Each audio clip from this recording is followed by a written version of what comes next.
La historia de David y Goliat es una de las más conocidas de la Biblia, pero también encierra muchos elementos interesantes que la convierten en un relato digno de análisis tanto desde el punto de vista histórico como estratégico.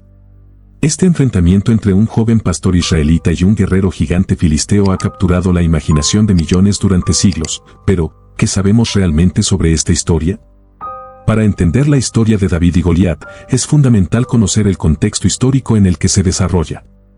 Aproximadamente en el siglo XI a.C., Israel estaba enfrentándose a uno de sus mayores enemigos, los filisteos, un pueblo guerrero que habitaba en la región costera de Canaán.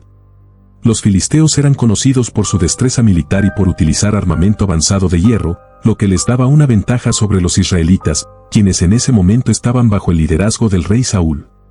Los filisteos constantemente amenazaban a Israel, y este conflicto culminó en una batalla decisiva en el valle de Ela, donde se desarrolló el famoso enfrentamiento entre David y Goliat. Este valle era una región estratégica, ya que conectaba las tierras de los filisteos con el corazón de Israel. Controlar esta área significaba tener un acceso directo al territorio enemigo.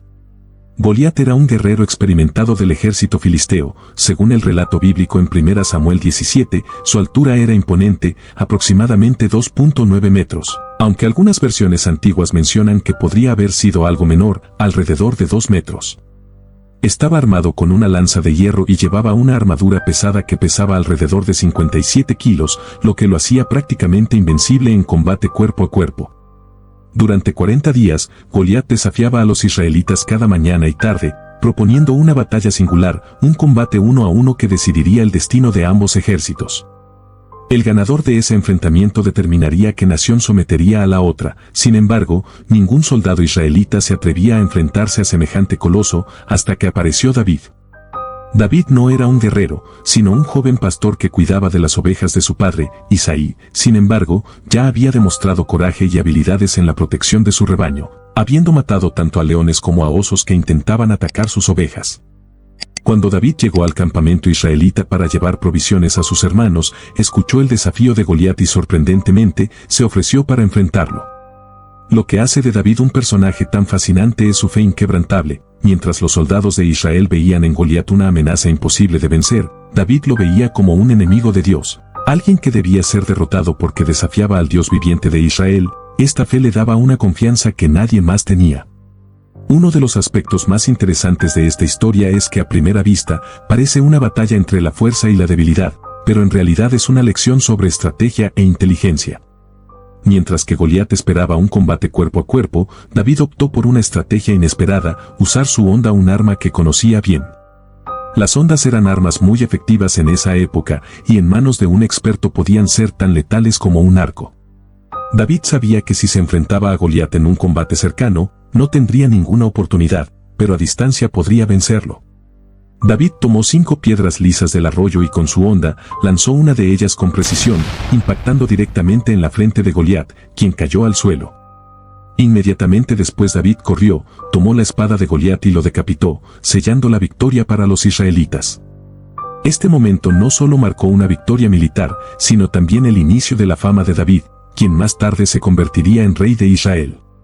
El enfrentamiento entre David y Goliat no solo es una historia de fe, sino también una lección sobre cómo la astucia y la estrategia pueden superar la fuerza bruta. David entendió sus propias limitaciones, pero también sabía aprovechar sus habilidades y su conocimiento del entorno para obtener la ventaja.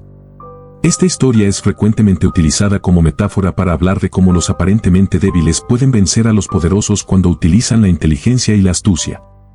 Desde el punto de vista militar, esta batalla puede interpretarse como un ejemplo de guerra asimétrica, cuando un oponente más pequeño y menos equipado utiliza tácticas no convencionales para derrotar a un adversario más poderoso. Una pregunta que a menudo surge cuando se habla de David y Goliat es, ¿realmente ocurrió esta batalla? Aunque la historia proviene de textos bíblicos, hay algunos elementos que han llevado a los historiadores a debatir su veracidad. Los filisteos, por ejemplo, son un pueblo bien documentado en la historia, y se sabe que utilizaban guerreros gigantes como Goliat en sus ejércitos. También se han encontrado restos arqueológicos que confirman el uso de hondas como armas eficaces en la antigua región de Canaán. Sin embargo, algunos historiadores sugieren que el relato pudo haber sido exagerado con el tiempo para subrayar la grandeza de David. Aún así, el valor de esta historia radica más en su significado cultural y espiritual que en la precisión de los detalles históricos. La historia de David y Goliat ha trascendido las barreras religiosas y culturales, se ha convertido en un símbolo universal de esperanza y superación, en la que los aparentemente débiles pueden vencer a los poderosos si tienen el valor, la fe y una estrategia clara. David, el joven pastor que venció a un gigante, eventualmente se convirtió en el rey más célebre de Israel, y su victoria sobre Goliat sigue siendo un relato inspirador hasta el día de hoy. Si te ha gustado este video y quieres seguir descubriendo más historias fascinantes como esta, no olvides suscribirte y activar la campanita. Únete a nuestra comunidad para no perderte ningún nuevo contenido.